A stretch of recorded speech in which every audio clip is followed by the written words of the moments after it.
Okay. Okay, guys, we are actually on air. We're actually on air. Everybody who just joined us, keep joining us. We will have I'm pretty sure extremely interesting conversation. Look at the lineup today. Yeah, should be absolutely great. So usually I present everyone just as Google told me to do on my screen from left to right. But today I'll make an exception. We have a. I'm sorry.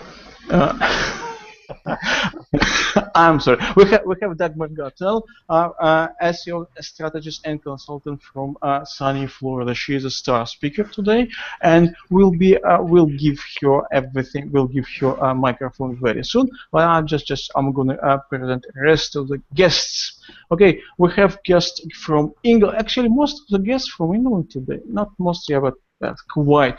We have Amon Jones. Very easy. It makes my life very easy. It says Amon Jones. Everybody knows it's Amon Jones.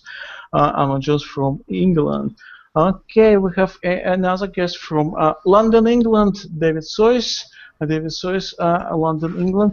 I don't know what's going on with Dawn camera, but Dawn, we cannot see you. We have a guest from beautiful city of Odessa in Ukraine, Igor Go, who represents Serpstat. Serpstat is a development company which developed brilliant tools. It's kind of Ukrainian tiger. Michael Stryker, okay, Michael Stryker, don't go. Michael, well, I have to still say it, Michael, ex-SEMrush US Marketing Director. Now he's Michael Stryker. Nice to have you with us, Michael. We have Sky Cassidy. Sky Cassidy from United States, from Los Angeles, and Sky is a special expert. You don't like what expert specialist on email marketing. Yeah, I won't go into particular details. Okay, guys.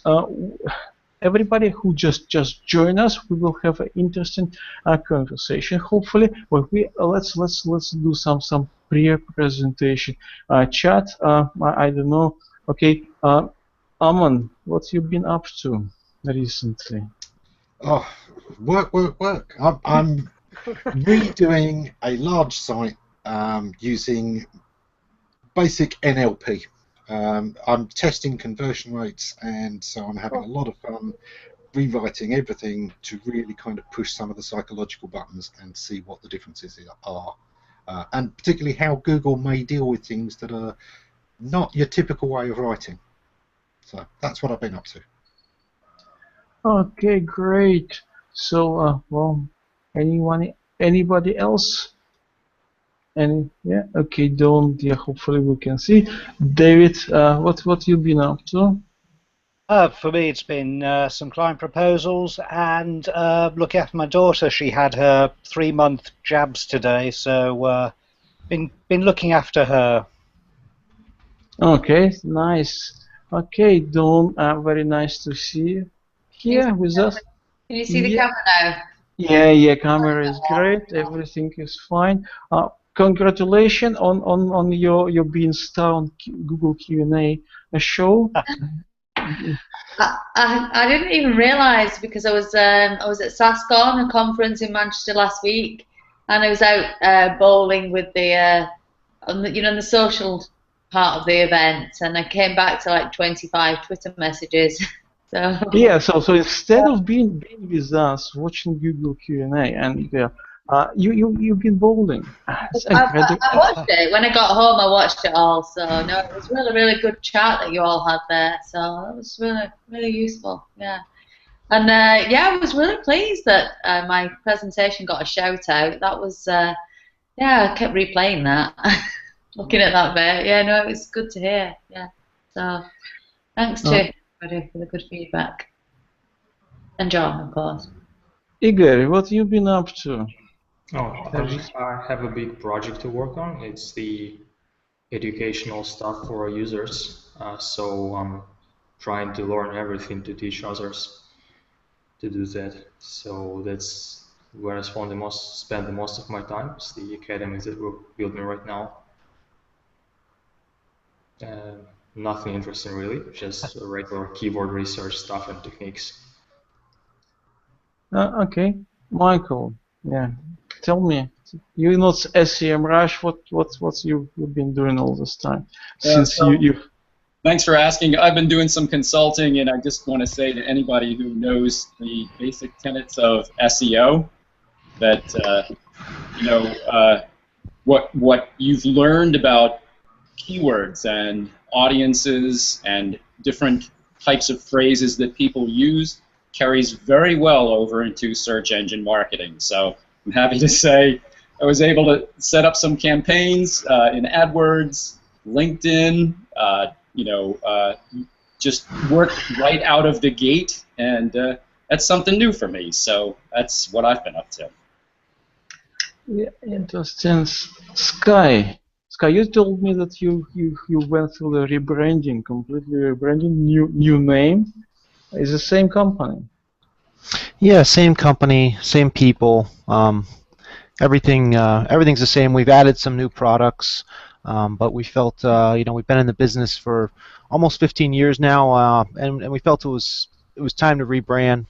There's a lot of different reasons to rebrand, but it was time for us, and we're really excited with our new brand and our new products, new direction. Okay, thanks. So yeah, nobody wants to say anything. I'll just move it all to our speaker. Yeah. Okay. Dagmar, it's all yours. Yeah. Okay. Cool. So thank you so much for joining me. As I saw all the experts coming in, it makes me very excited, because for me, SEO is an awesome opportunity to help entrepreneurs and businesses to really shine out there. And I love what Aman said about NLP, because I'm an NLP practitioner, and I approach SEO from the empathy perspective, because it's really bringing life into what your expertise is and bringing this online, making it shine, making it visible for everybody so that they can feel attracted to you, and you can convert them easily. So the topic today, Anton and I, we talked about it. It's really, for me, it's all about that SEO and social media cannot live without the other.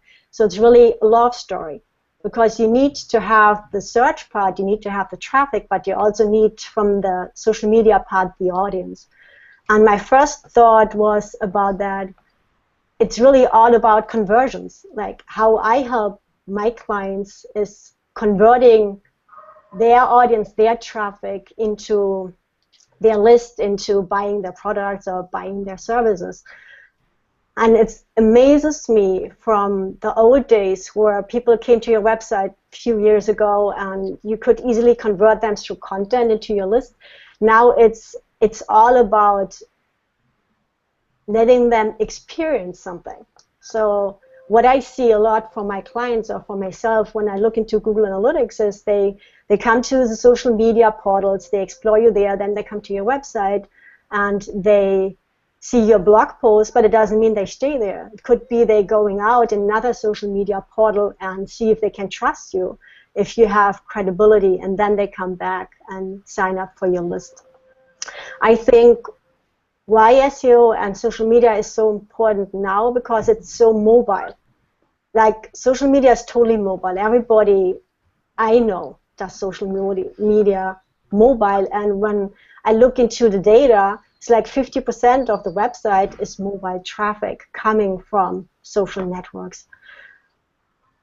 In what I'm sharing from my experience, from my own websites and from my own online approach and from working with my clients, is really what I do on a day-to-day basis, like the steps I implement to make sure that I get the right traffic coming to the website, and that they see the relevance in what I put out there in social media.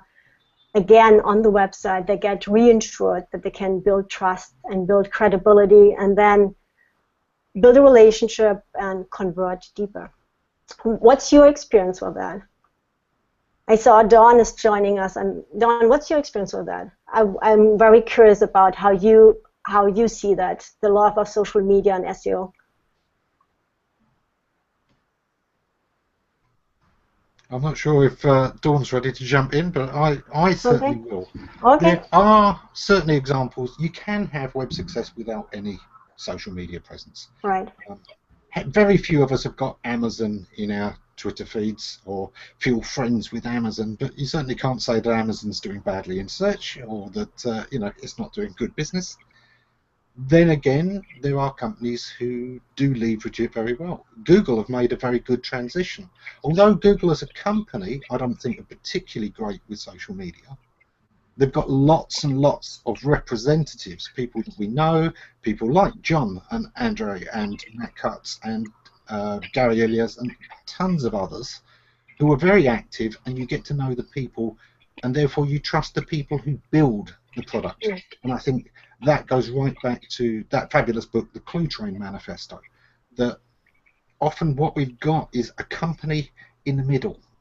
You've got employees within the company, and you've got customers without, and they're both real human beings. And the idea today is to try and get the company out of the way and let the people connect with the people. Yeah. And do you see that in social media too? Now you see more and more companies, when they tweet out, they put their employee's name next to their tweet. Because if not, the Twitter handle is so anonymous. Yes, although I do see people making the mistake of tying it up with personal branding, which is a slightly different thing. And you don't add the name just for the sake of adding the name. It's all about adding that personal connection. Right, and consistency too. Yeah, absolutely.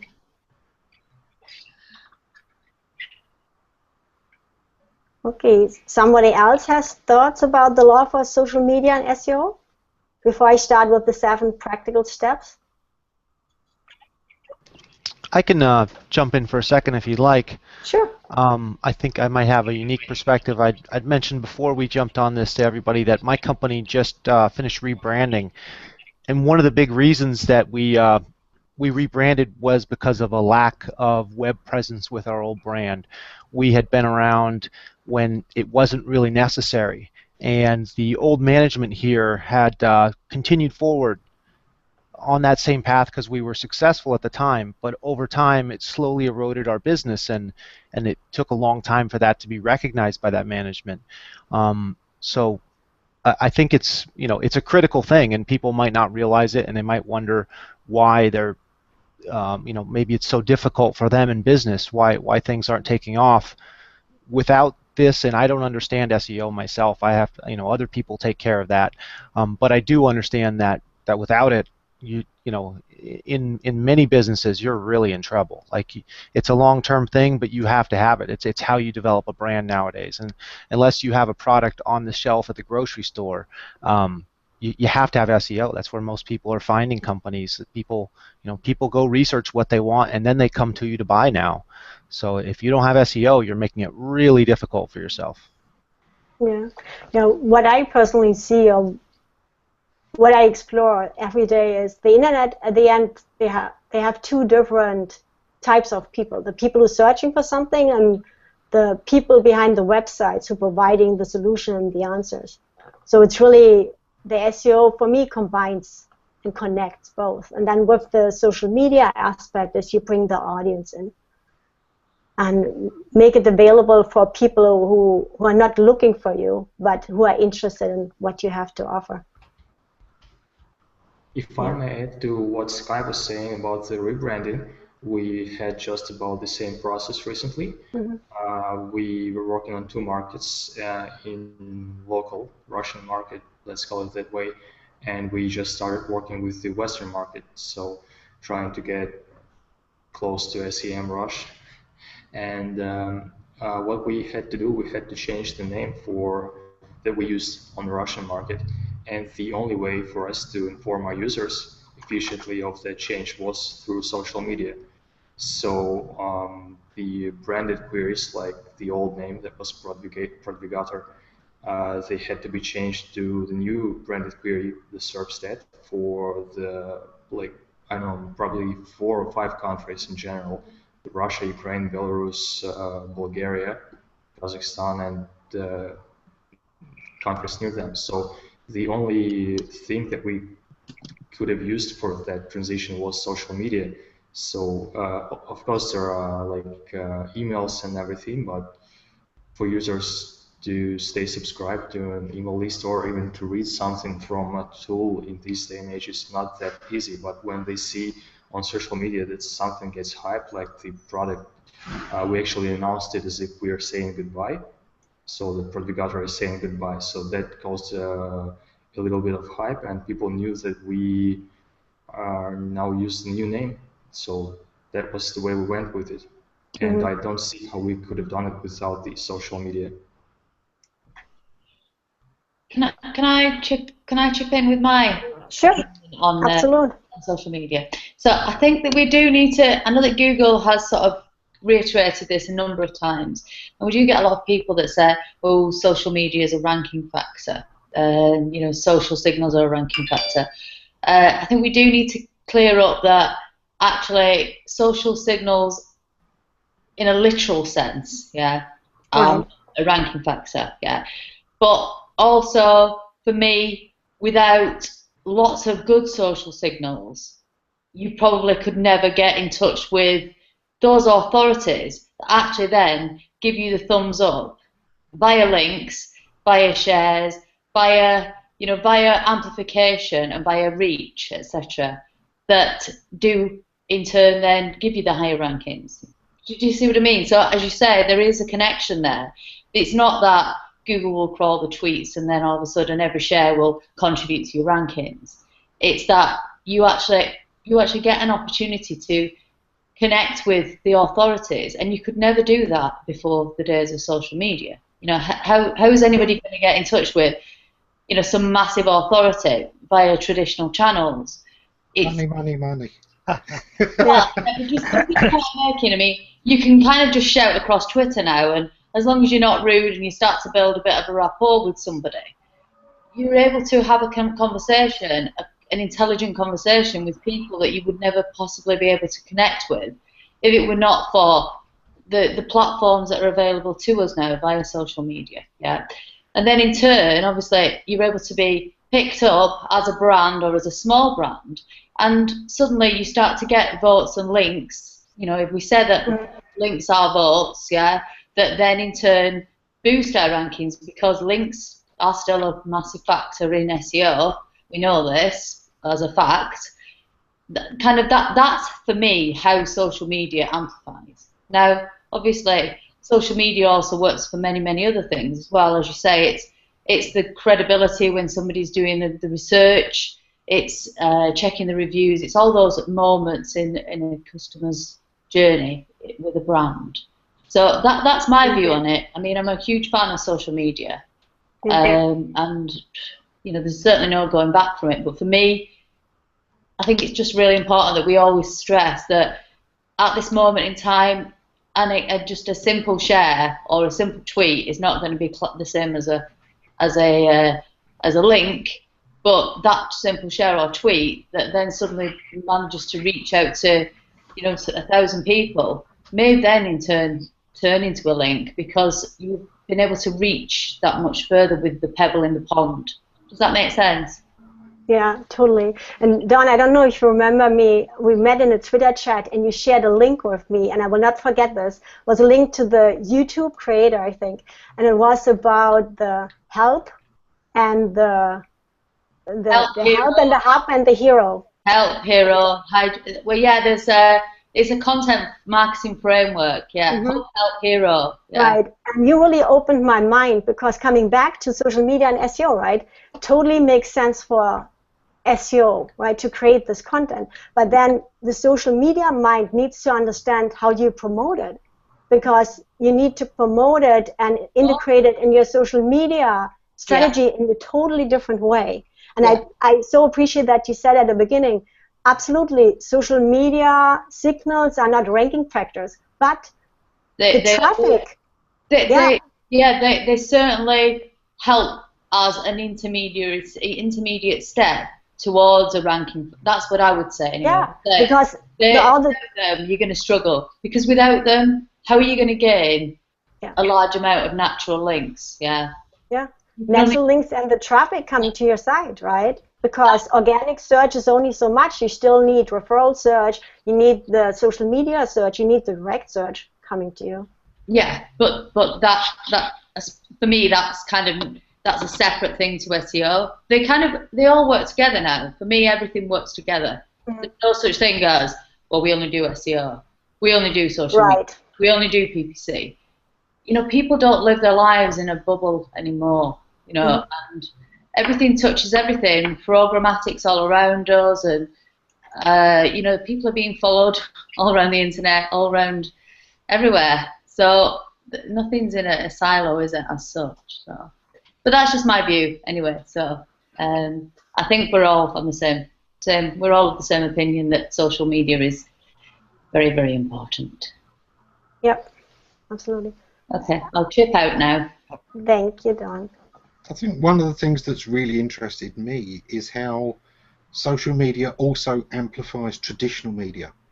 If you look today, a really good TV ad campaign that's creative, that's clever, that's got somebody that we rarely see on TV, gets 1,000 tweets, and it's copied over to YouTube, and it gets into Facebook, and you know, the social media again is amplifying and giving free exposure to that ad outside of its TV coverage. And I think that's one of the reasons why it is so important and is used as a discovery signal. It does help determine what's trending, what we're liking, what we're enjoying. So while it doesn't directly affect SEO, yeah, it certainly does play into it, and its effects do. I just said in the sidebar chat that it's a lot like pay-per-click. Pay-per-click, does pay-per-click spending influence SEO? No, not directly. But the links, the coverage, the social effects that you can get from a good PPC campaign will absolutely then become things that can be picked up in SEO and further enhance that success. Yeah. Same with display advertising. Sorry, Michael, just same with display advertising. They speak about, you know, display is like notoriously bad for. You see people write blog posts about, oh God, the return on investment on display is terrible. But it's not just that. It's the halo, the brand halo effect. You know, people don't necessarily click on it, but it's the fact that subliminally, where every time they go to somewhere, it's there. It's you know, it's in the corner of their mind. It's like the chipping away at somebody. And when people switch off display, when they've used it predominantly, they find that lots of other results across the different channels drop because they've lost the halo. All right, and just if I can just jump in, I've done quite a bit of reputation management, where it had the great concern was how a brand looked in Google, but the primary takeaway in relation to all this is that your brand doesn't exist in your logo. It doesn't exist on your website. It's not something that you own. It's owned by everybody who encounters the brand. It's in their hearts and their minds. And so you have to think about trust a great deal.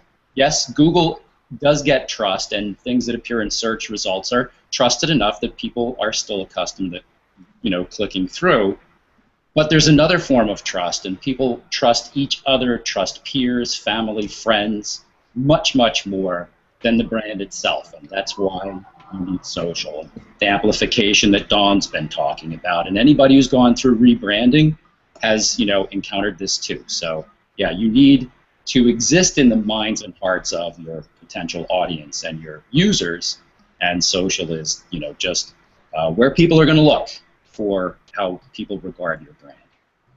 Yeah, and I think the other thing is Google really doesn't, I think really Google cares less what we say on our website and hears much more what other people say about us in social media, or the backlinks we get through as recommendations to our website.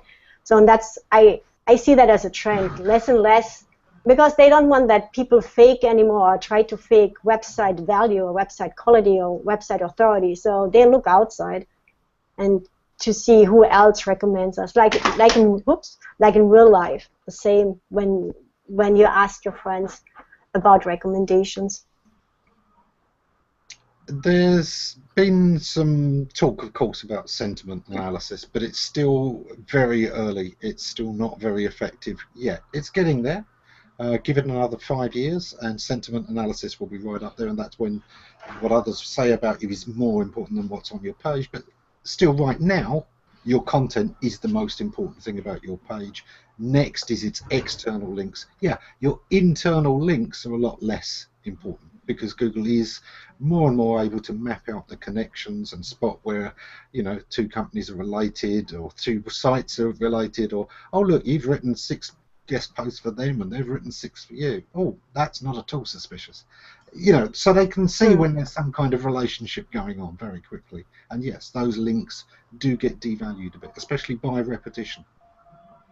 Yeah, and I love what you just said, because when we now go to the 7 practical steps I explore, right, how social media can help your SEO, the first thing is what you just said. Is the content relevant or important on our side? Absolutely. But believe it or not, many of the people or many of the clients I work with, they forget this. So they are all day in social media, or they send out newsletters, but they don't take care of creating relevant, valuable content on their site at all. So for me, great social media starts with that you have a great real estate, where you really have your voice, where you have your content, where you have your value, and then go in social media and share that. I think the most important word to remember with social media is streams. You know, we talk about the social media stream, but that's exactly how to think of it. It's a very fast-moving stream. Thousands of things go past every minute. Yeah. So don't put anything you want to last. If you want to have a meaningful message, it's not going to last on social media. That's how to get it out there in people's attention right now. But it should be linking to something that's lasting, so that evergreen content or that deep, meaningful article that people will remember in 6 months. Have you heard of the concept of stock and flow? Yeah. No, but I'm excited to hear more, Dawn. So you know, I'm studying, and part of my studies was the last piece of past assignment we had to do was around the concept of stock and flow. So I can't remember who made the term up, but ultimately it's fairly well known now in content marketing. The stock is the evergreen stuff, the blog, you know, not the blog posts so much, but the guides, the things that are going to be around forever, that'll be as good in 2 years as they are now, if you like, yeah. And the flow is everything that drives the traffic or that drives the eyeballs to the stock. So it's the blog posts actually that support the guides, etc. It's the tweets, it's the email marketing, it's that kind of thing. It's everything almost, yeah. So it's just with Ammons to talk about the flow and you talk about the flow. Look that up. I'll find a link actually about the stock and flow concept. Yeah, cool. So everything can be split into 2 ultimately. Yeah. Anyway, just thought I'd share that. Oh, I love that you said that, because as another practical step, I meet people when I talk with people, right? So they manual post or they automate everything. And what you just said with the evergreens, like the evergreens, they are so valuable. That's what I would automate for social media, and that's what I would bring back to the website, because that makes sense to me. So that's really... Yeah, but also, you know, we always assume that an evergreen piece of content has to take like a year to develop. It has to be like a mammoth, massive piece. But if you think about it, some things will always be evergreen. You know, somebody's commenting about Quora. Some questions will they'll always need to be asked. So that, in a way, the answer to a question like how to boil an egg, I think, was used in Jen Sleg's Panda piece, or that question's always going to be asked, and that is in effect the answer to a question is evergreen. Yeah, they're always going to struggle with how long it takes to boil an egg. Yeah, so that's not, you know, you look on Jen's Panda piece, the actual answer, the ranking #1 answer to how to boil an egg is like 100 words. Yeah, but it literally answers the question in its entirety. So, you know, for me, that's evergreen content is not, it doesn't have to be massive. It just has to literally meet a need. You know, the need is how to boil an egg. There you go. Yeah. It's very interesting as well that actually social media and the streams, the temporal stuff, kind of tells us what is evergreen, because it is the stuff that it's not about the fact that you posted something 6 years ago and it got a lot of links then. It's about the fact that it keeps coming back in the stream, that references to it keep coming back, that it's kind of like a tide underneath that rushing torrent. And that's one of the ways we're going to see that evergreen content, real evergreen content, is recognized. Yeah. I explore that too. And the other thing, what I wrote down as a practical step, what I see a lot, and I don't know if you see the same, it's very interesting when in the social media portals, when people add keywords into their names, like in the Facebook business page name, or in the Twitter account name, or in the Google Plus name, or in the LinkedIn name, it seems like, and that's what I see as a result, it seems like it makes it easier searchable, because I get a lot of leads from Facebook just because I have my my keyword in it, and I suggest that to my clients, and they get a lot of leads through that. Is that something you experience too?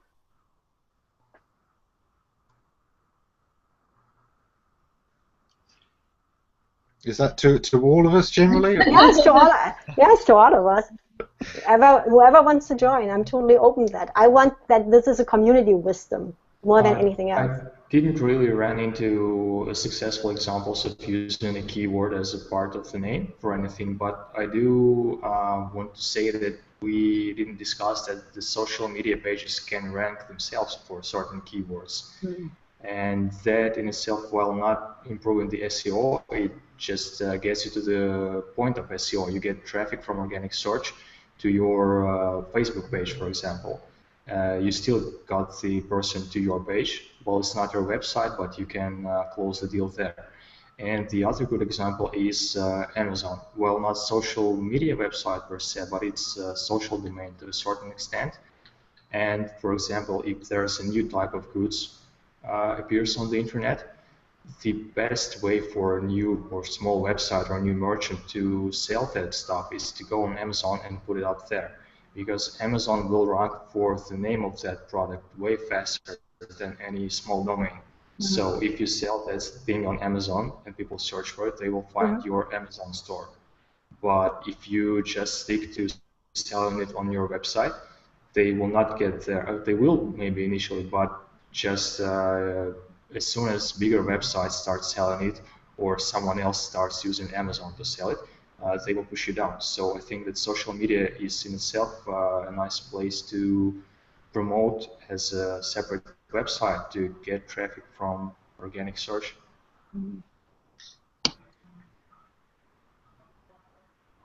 Muted. Sorry. Muted. No, I'm not being very good today technically. I'm sorry about this. I'm having a bit of a untechnical brain today. I think that it's sometimes there's things that are referred to as barnacle marketing, aren't they? So you're effectively jumping on the back of other platforms. For instance, as you just mentioned, listing something on Amazon, listing yourself on a local site, listing yourself on social media. It's like sticking to the side of jumping on the coattails of other platforms to get as much amplification as possible. So barnacle marketing. So it's worth remembering. Yeah. It's one of the ones people do misunderstand, though, sometimes, is that they think, oh, well, the reason my profile on LinkedIn comes up so well is because LinkedIn is a really powerful domain, and sort of. Google know that people like to check out LinkedIn profiles when they're researching somebody. It's a full bio, it gives you their work history, it's a CV in one page with a way of connecting to them as well. That's why it ranks well. It's nothing to do with the domain authority, and where a lot of people go wrong with barnacle marketing is they're not quite understanding why a domain is powerful in the first place.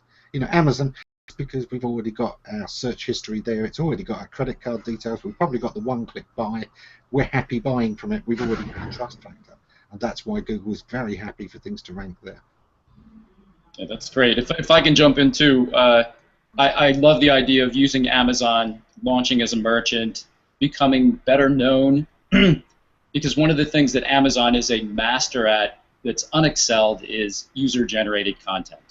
So you get all those great reviews on there, everybody falls in love with your product, you know, and what happens in social? The same kind of thing. It's the same credibility you gain from the voice of the common man, more or less, somebody who actually tries the product and leaves a review. There's institutions now that fight bad reviews, fake reviews, and you know that's necessary because how can you trust it if it's filled up with a bunch of spammy stuff?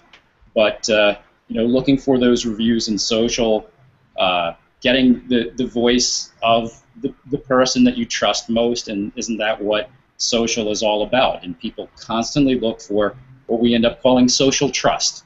You're looking for evidence that people like what happens there. They trust the brand, the purchase went well, the thing arrived when it was supposed to. It's great. Yeah. Yeah, absolutely. Another step I have, and I know for all of us is a primitive one and a simple one, but I meet people and they post on social media images and they post quotes and they post like little blurbs, but they never link back to their website. So they perhaps post like once a week or once every few weeks a link back to their blog post, but they never go back again to their website. So they're really missing out the opportunity to lead the audience they create in social media and bring it to what their real estate is, where they really can let them explore you further and what you stand for and how you serve and how you help. Is that something you explore too, or do you see that most of the people already, they get it and they do it? I've got to say, from my side, I've had a number of my small clients that's exactly what they've been doing. That's how they've seen social media, and it has been a case of just those quotes, those blurbs, those little bits of product information going out there, and failing to remember that it has to be integrated. It has to come back into that website, follow through, complete the action. But it's good. I mean, you know, it's a light bulb moment when they understand this. Excuse me. And of course, you know, the results as well are often pretty interesting. The people who promote on Instagram are often guilty of this. They usually the businesses on Instagram are just, you know, try to appeal to visual side of their product, so they care about the likes that they get on the picture. Like, yeah, a lot of people like that, but they often forget to link or even leave a product description. You just see picture and a bunch of hashtags without getting the option to, you know, purchase the thing or get to the final step of using of their marketing campaign on Instagram. So yeah, the people need to remember to connect their social media marketing to their actual products and websites. Right, you can't just chase engagement like so many people do. You end up chasing what people think is a KPI or some metric that's so important, and you do it to the exclusion of everything else, including the ultimate value that you're talking about. I think you're talking about conversion. Yes. Yep. Yeah. I think though there is the need to kind of get that balance though without turning people off, you know. So there's you know, I think it's Dave Chaffee's content marketing framework, if you like, that just has inform, engage, entertain, inspire. Yeah. So he kind of builds everything around, I think it's Dave, yeah. He builds everything around those 4 elements, yeah. So obviously, inspire may not necessarily be something that you're immediately looking to throw a call to action in or get a sale from. You may be looking to sort of give ideas, or, you know, you see a lot of brands doing like Monday motivation. Oh, actually, it's expanded to Tuesday, Wednesday, Thursday, Friday. You know, you can tell that they're running out of ideas because every day there's a hashtag X day inspiration now. Those sort of silly little things. You're never going to say, oh, happy Tuesday, by the way, buy this. Yeah, you're doing it because it's a tiny little opportunity for you to touch point with people and cheer them up. Yeah. So sometimes I think there are things that you will do, and you may think, oh, well, there's no real point to that. but maybe you've made them feel slightly better. You know, you've planted another tiny seed in their head. So I think, and at the other extreme, you do get an awful lot of brands that are just constantly like sell, sell, sell, sell, sell, and that what happens? You end up like muting them, totally unfollowing them. You know, they're annoying, they're spamming. You just feel like the only reason that they want to connect with you is to sell you stuff. Yeah. So I think it is about getting that balance. It's like, I don't know. I'm a super fan, I would say, of a few brands, yeah, because I like how they make me feel. Not just because of how the things I buy off them, but because of how I engage with some of their staff. You know, the girls from SEM Russia are amazing people. You know, I love having a chat with them.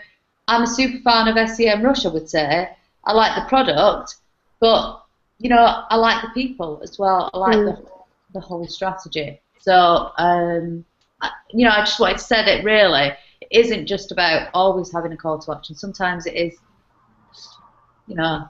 Yeah, it's about a voice, and it's about a voice in the conversation, you know. So, you know, definitely everything you're saying is absolutely 100% true, which, if we take it a step further, is why social has created the relationship marketing that takes place, and especially influence. So, I mean, I'm looking across this row at the bottom of the screen, and I see influencers, wall to wall, all of you.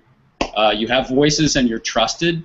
You have all those features that, you know, Google wants your content to have.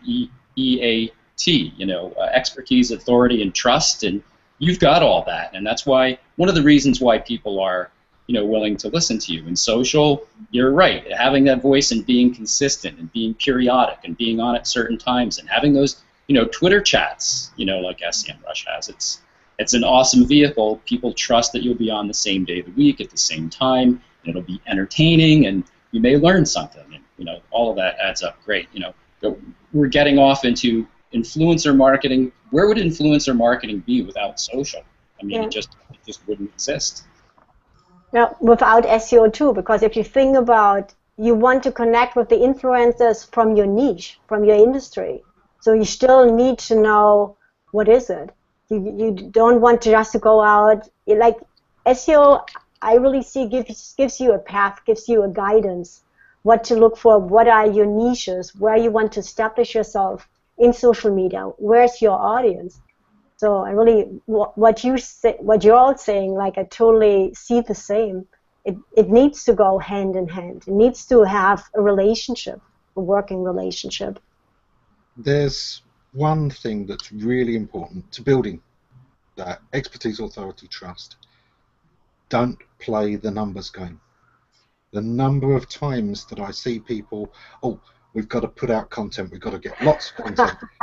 Social media, the biggest thing is your mistakes do not go away. It doesn't matter how many times you are right, it matters how many times I see you be wrong. If I see you wrong 3 times, that 3rd time in my mind, you're now unreliable forever. So it really is important when you're putting out content to a schedule. If you put out junk content, anything that you haven't really checked has that expertise and authority, you can guarantee that trust is going to go out of the window and it won't come back easily. It really won't. It takes a major rebrand. It takes somebody losing their job at the director level of content, so that, you know, okay, we've got new management, that's never going to happen again. Now maybe we believe you, we'll give you a chance. But that's what it will take, so be really careful. Expertise and authority come first. That order is important. Trust is the last thing. You can't just leverage your way straight to that without the first 2 parts. All right. Trust is hard to build and easy to erode. Absolutely. Yeah. I think it comes from, at least that's what I explore with my clients, or when I'm go out speaking, people see SEO or social media as a stepchild, like as something they have to do, and they really don't want to do it, and they just want to be technicians and work in their business. But they don't realize, like for me, when you have a website, it's your business online. It represents you, it represents your business. In social media, it represents your business. So does it take work? Does it take effort to do it right? Yeah, it does. but it's like same way rewarding as building a brick and mortar business. So I think that's what I see. What you're all saying is, how serious do you take it to build a business, to create relationships in social media, to create valuable, really relevant content, or you just want to throw something in, you hope it sticks, and then you're surprised why you don't make money online? Yeah, it's all true. One of the biggest struggles I've had is there's a statistic that gets bandied about. I think it comes from HubSpot, that companies who have a social CEO who's active on social media frequently gain 70% more conversions than those who do not. Wow. So how they arrive at a stat like that, I'm sure they had some big data behind it. But if you think about it, especially in noisy areas like B2B and tech and things like that, where there's a lot of voice all of the time, when the CEO steps in, he gets lots of followers, and people just can't listen to that person enough. And so it's a story that needs to be told again and again, because one of the chief struggles I've had in the past is getting the people who are in charge, business owners and the big voices, to take hold of that and really have respect for social and what it can do, and participate and be the voice. Because the days of having a PR person and paying somebody to be your spokesperson, I don't think that really works that well anymore. You can have influencers and they can do their thing and support your brand, but you need a voice for the brand, and the higher up that is, I think, the better. I don't know how you guys feel about it, but that's what I think. Yeah, definitely, for sure. I'll tell you why. This is one of the reasons why the best, if you like, link, but sorry, my hands went really massive in the screen there, but I was trying to quote, the best link builders of all ever are the brand themselves, yeah. Mm-hmm. So, if you've got a client who has relationships within his own or her own vertical, with suppliers, with people that they meet at trade shows, that kind of thing, and they become active on social media, I can guarantee they're going to build links without even trying, yeah, just because they know their stuff. They, some outreach person that's working for an agency who's trying to get up to speed a little bit and spouting off tweets, etc., for a client, there's no chance that they're going to know that industry as well as the actual owner of the company or the senior team members who've been working within a very technical industry for a decade, yeah, and who know all the people in that vertical, all the other competitors, and this people at lots of events. So, you're absolutely right, Michael.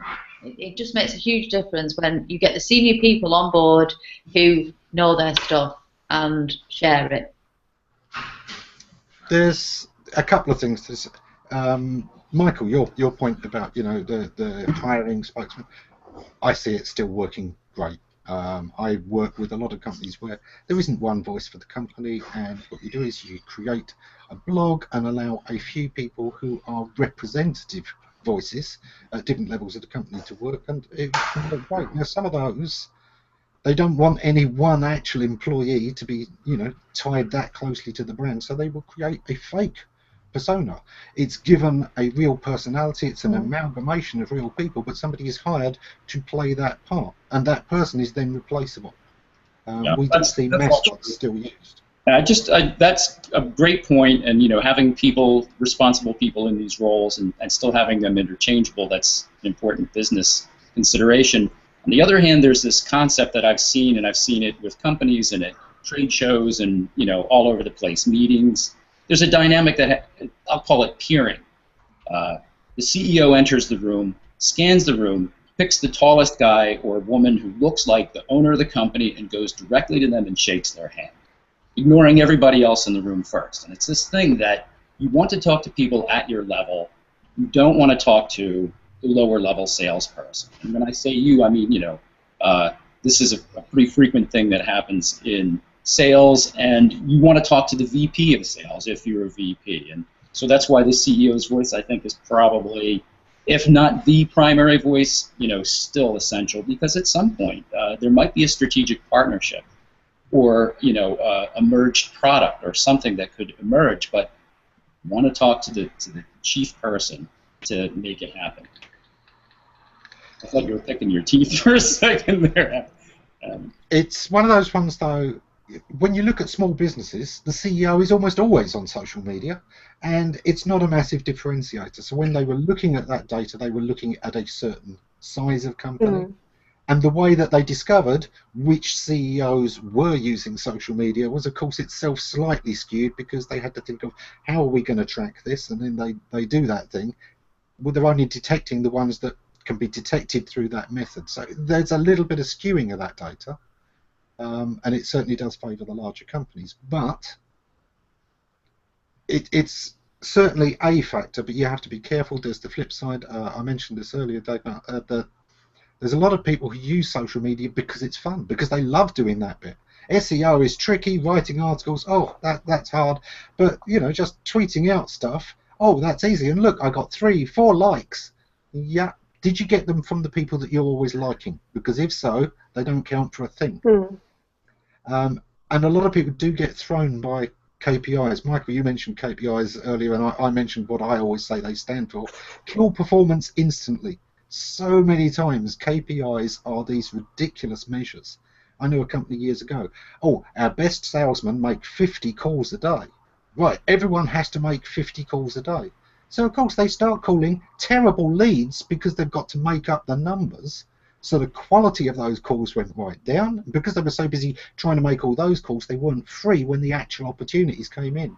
And, you know, this is a way where we have to be very careful what we set as KPIs, because usually once we start chasing the numbers instead of the results, it goes badly. All right. In the U.S. in education, there's always a debate because we get things rolled out across the entire nation, and teaching to the test is a concept that people love to hate. Training people to do something specific to attain that one result, like you're talking about, those 50 calls. Like you said, it kills creativity, innovation, and maybe some personal best. So, you know, I definitely agree with that. But presumably, though, measurement still matters, and performance measurement still matters. So yeah, I think when you're looking at KPIs, they can be really good. I mean, you need to have some KPIs. You just have to understand them. If you don't understand the statistics and why you have those numbers, you can go really wrong getting things that are, you know, I think not causal. I'm not a statistics person. I don't know the right words for it, but you know, like you were saying, you can look at things like, oh, the number of calls, great. Okay, make this many calls. Well, you may find that your most successful salespeople only make 5 calls a day because they're on each one of those calls for an hour.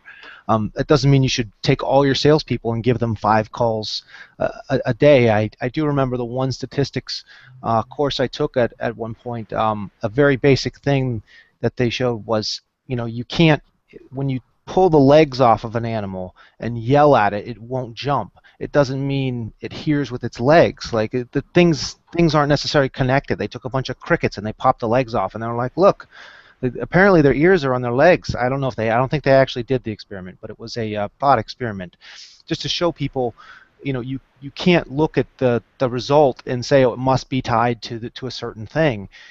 Everything's connected, and if you don't really understand your business, and if you don't really understand your team, and you don't really understand the process, you know, especially when looking at something like sales, but also SEO, which I don't really understand, why I have a professional for it that understands that stuff. Otherwise, you're looking at the wrong numbers. And I've seen bosses that just want to measure stuff, and they just want something to yell at people, and so they just grab on any number they can find, and it's just never the odds that you chose the right number at random. You're doing business lottery, and that's no way to run a business. Yeah.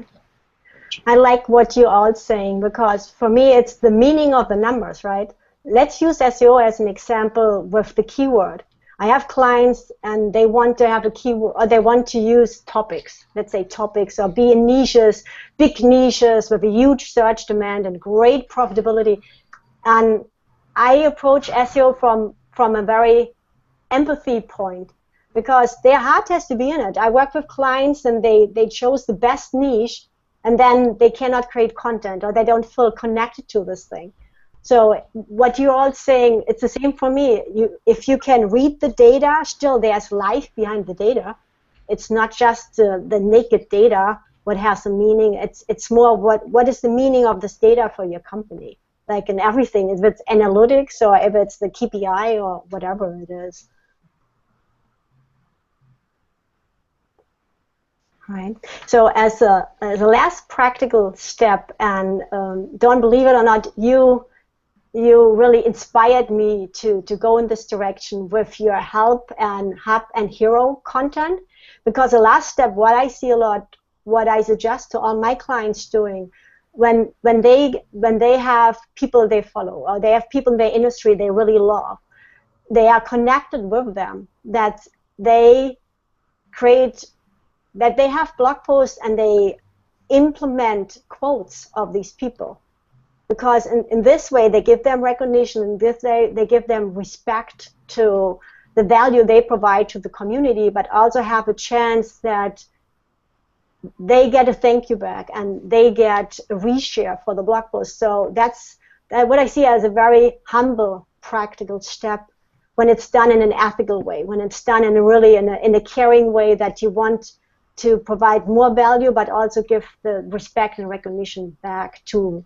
the expert you adore, and you implement the quote. And how do you see that? Do you do this, or what is your approach for that, implementing quotes into blog posts? So quotes, quotations you're talking about from influential people, is that what you're connected with? Yeah. So obviously invoking a name of someone who is considered an expert is an awesome thing to do.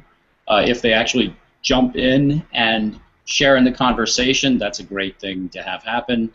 Probably there's too many people doing this simply for that purpose, to invoke the name of an influencer, an expert, a thought leader, to provoke them into jumping in, and that's too bad, because you're riding on someone's coattails, is the expression. You're really taking advantage of somebody unfairly, and that's not appreciated.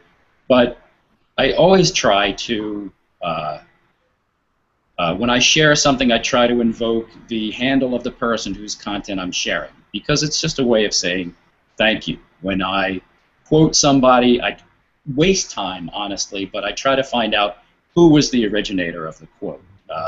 There's a lot of people who rely on quotations entirely from everybody, from the past and everything, and that's a social media content stream that many people fill their schedules with in social media, and you see it constantly, and it gets to be a bore, and even can get to be repetitious. But I think it all comes back to showing respect for people, caring about whose information it is that you're sharing, and if you are fortunate enough that you see somebody following you back who is a voice, that's awesome, and it should be flattering to you, and it's something that you can then choose to, have an honest-to-goodness conversation with somebody.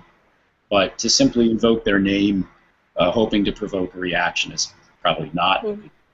Yeah. And it's not what I said, Michael, or perhaps I didn't say it right in English. It's where you have a connection with, like Andy Cristodina, he's a friend of mine. I love what he writes in the content. So if I write a blog post about what has relevance to what he wrote about or what he spoke about, I always want to give him the recognition, because we are not experts on everything, and there's always a community wisdom. So then what I would do, and that's the same what I suggest to my clients, they need to have a relationship. They need to be connected. They just not can throw in a name and then tag them in Twitter, because that's absolutely, it's annoying. And what I suggest, to build a relationship before you write a blog post, to build a relationship before you quote them. So first, that's how I see social media. It's an opportunity to create a relationship, and then with the SEO part, bring it back to your website and give value to both sides and give recognition to both sides. So I'm not speaking about faking anything, and I'm not speaking about beating somebody coming to my website. It's more about building a community and building an audience, and having this in mind. It doesn't have to be all about your experience, what you write about in your blog post. You always can integrate something what somebody else experienced. A lot of the things that people in social media struggle with are, of course, old issues in SEO. This is very closely connected. A lot of people, they're using social media. Oh, I want to promote my expertise, so I don't want to quote other experts. And it's a bit like we used to have, oh, I'm trying to promote my website, I'm not going to link to external sources. Now, the thing is, in both cases, by having that link, by citing other sources, by linking to other sources, you show that you are aware of your market, because your customer has just come from a search engine and knows there are 10 rivals. He wants to know that you know there are 10 rivals and are positioning yourself in relation to that knowledge. If you go around pretending that you are the only company in the world, what you look like is the only idiot in the room. But I did want to quickly come to Tony's question. He asked about specific kind of things about KPIs, and I thought we might just quickly have time to. What are some bad KPIs? And I kind of think that any time you play the numbers as a rule instead of something to learn from, you're going wrong. When you say, oh, most of our people make 50 phone calls, so you've all got to make 50 phone calls. It's not that the data was wrong, it's not the KPI was wrong, it's that you've turned it into an instruction that has nothing to do with the outcome. What you should do is sit your whole team down and let them know that the ones who are most successful are the ones making the most calls. So they can then think of, am I making enough calls? Instead of having to set a rule and then people having to follow to that. Because you know what, even your most successful who average 50 calls will have days when they make 2 or 3 calls and every single one is a closed deal. Yep.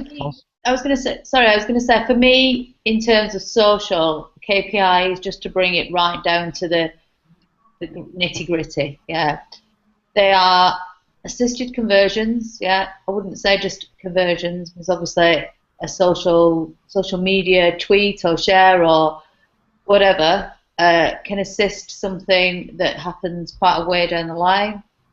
I would always try to extend in analytics the conversion window to its largest possible, because again, same thing, they reckon that people can have 7 or more touch points or mentions of a brand before they actually do something, act as such, and progression through what they call the ladder of loyalty. So moving from just being a customer to being a repeat customer, to being somebody that's an advocate, to being somebody that actually then you're forming relationships with, you're doing things like webinars with, etc. Yeah, just looking at it in this market. So for me, those would be good social media KPIs, and obviously sales, bottom line, but they can be assisted. So. Engagement for loyalty and retention. Yeah.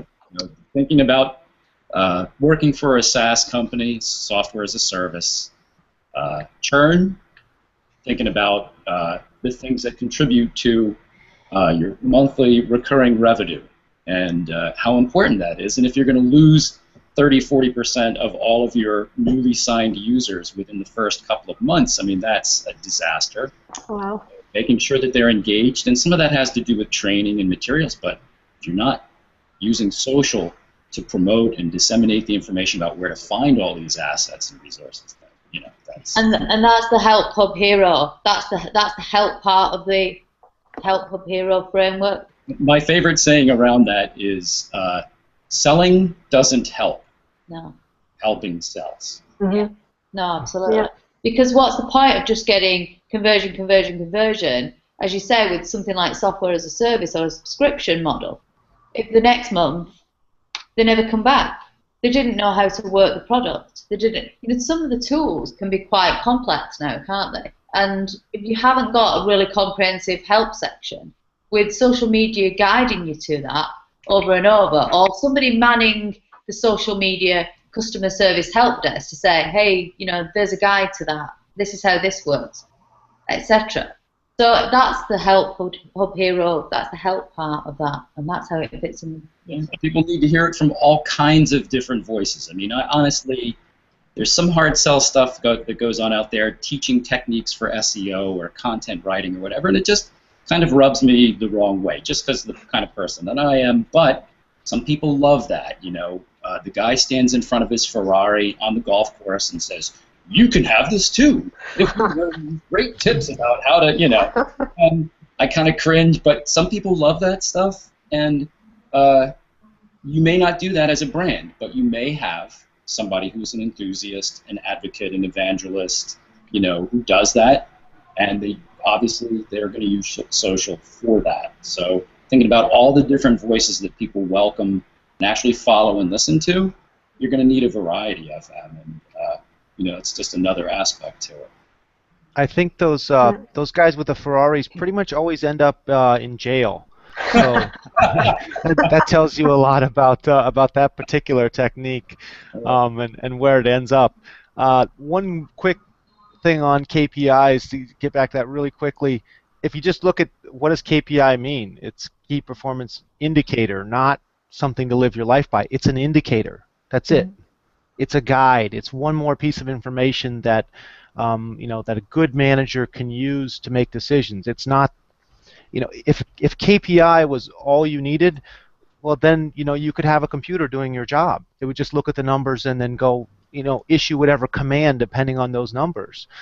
We have humans because we have to understand what we're looking at, and we have to evolve with it too. I think that SEO, one of the big reasons that I don't know much about SEO, and I'm here to learn, and we have experts like you, Dagmar, is it's constantly changing. And if all we do is follow KPIs in SEO and you don't understand them, like, we need experts like you that understand them to know where things are going, to adjust, because you constantly have to adjust in SEO and in everything else. I bet you if you looked at KPIs from 2 years ago for SEO and you followed those, you would be terribly wrong. If you look at the best practices from a couple years ago, you'd be terribly wrong, because especially in marketing, things are constantly changing, because every time you find a new secret fishing hole, everybody else shows up a month later and it's no longer any good. Like, you have to find a new way of getting interest, a new way of getting in front of people. You're constantly looking to be where other people aren't, or where they are, or both. So I think in SEO, in marketing in general, to use KPIs and not understand them, but just to blindly follow them, is really probably, for owners, a great indicator of management that shouldn't be there anymore. It's a great way to identify, if they're blindly following KPIs, they really don't understand their job, or they're too lazy to do it well. So maybe it's just a kind of a as I'm speaking thought, but something to look for in management is, are they blindly following KPIs? It just means they're not good at their job. They don't actually know what they're doing enough to think about it and use it to help make decisions, instead of as an excuse to show that they're doing their job. Yeah, and I like what you just said, because at the end, what creates an impact in your business, and it's different for every client I know. Like, they have some common basis, but it's still like just holding on to KPIs and not seeing a holistic view of it, like, can kill you, because then you totally approach it from one aspect only. So I think you've got to definitely have many KPIs. That's why, different dashboards, for instance, in whatever analytics platform you're using, are always really good. So it's customized platforms based on the role of the person requiring the insight. So obviously at a board level, they're not necessarily going to need all the drill down, we've paid X per click, etc. But a really good range of different metrics and dimensions, etc., I suppose, will provide that ability to drill down a little bit just beyond, this is how many sales we got type thing. And maybe give some of the reasons why something changed, why it didn't, other factors from outside of just pure sales or pure finance. So yeah, dashboards are always great, a really good set of measures on a dashboard. One of the things is, with all kinds of statistics, with all kinds of data, we're always creating models, and we start off with those models being very, very simple representations. They're kind of like the cave paintings of data, and they can work, they can have energy and a sort of fundamental appeal, but at the end of the day, if you try and actually plan things on that, you end up with very two-dimensional plans, So you need to understand that your models are models. They're not actual representations of the real thing. They're only modeling what you've been able to put the detail into. You probably won't have any of the internals. The greatest thing with getting your models better is experience. It's that simple. There is no alternative to it. Now, that doesn't mean that you're at a disadvantage as a new company. It means hire an expert who's got that experience. Even if they're just coming in to advise you temporarily rather than a full-time hire, get that experience on board. Yeah, absolutely. So I'm through with my practical steps, and I loved what you all shared. Like, I love this community wisdom. That's what, for me, is living and working online is all about. Learning together and growing together. I understand. Armand has to go because he has to eat. He has to eat before Bogus Hangouts. I wonder if he can share a link to Bogus Hangouts. That would be nice. It's highly, well, everybody knows, or maybe well, everybody knows. It's highly recommended. Very secretive elite club. Nobody can get there unless Armand will share this link to I'm us. pretty sure that most of them will have heard of this very. It's kind of unknown as a website, but there's this site called Google. If you put Bogus Hangout into it, you usually find us. Yeah. Okay, you're lazy to put it. Okay, we'll do it. Okay, guys. Okay, Armand has gone without a link, so you can put it in Google as he said. I don't know. Anything, Dagmar? You planning anything else? Any more steps? No. No, I'm through my 7 steps, and I enjoyed every minute of it. I just lost count because it wasn't like a usual dry webinar 1, 2, 3 slides. It just was all the conversation. You said I could make it entertaining and I could involve the other experts. Sure. Okay, guys, thank you very much, Dagmar, for sharing this with us, and all you guys. Thank you very much. You were big value for this. I can't call it webinar. It's kind of discussion. We're moving from dry webinars to discussion where everybody who has something to share can share it.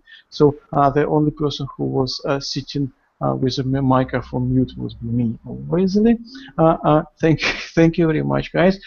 Thank you, our star speaker, Dagmar, from Florida, sunny Florida. Yep. Thank you, David, from London. I don't know what's the weather in London. I guess it's rain. Thank you, Dawn. What was the weather in Manchester? You muted. Yeah, well. Rain. It rains. It usually rains a lot in Manchester. Apart from when I go to Australia, then the weather is glorious then, and then Australia gets rain.